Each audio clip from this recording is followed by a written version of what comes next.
High মৌলি, বলো তুমি আজকের এই কেমন লুক চাইছো পার্টি মেকআপ?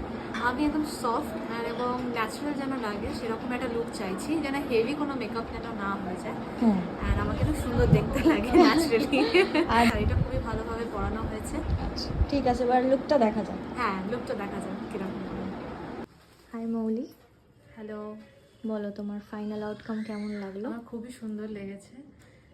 কি সঙ্গমিত্র দাঁড়াও। হ্যাঁ। হাই মৌলি, হ্যালো। বলো তোমার ফাইনাল আউটকাম কেমন লাগলো? আমার খুবই সুন্দর লেগেছে। সঙ্গমিত্র আমাকে খুব সুন্দর করেই সাজিয়ে দিয়েছে। আমি যেমনটা বলেছি ঠিক তেমনটাই আমাকে সাজিয়েছে, একদম নর্মাল, কোনো হেভি মেকআপ নেই। আমি খুব হ্যাপি আমার লুক নিয়ে। খুব সুন্দর লাগছে তোমাকে। Thank you. চোখটা একটু নামা।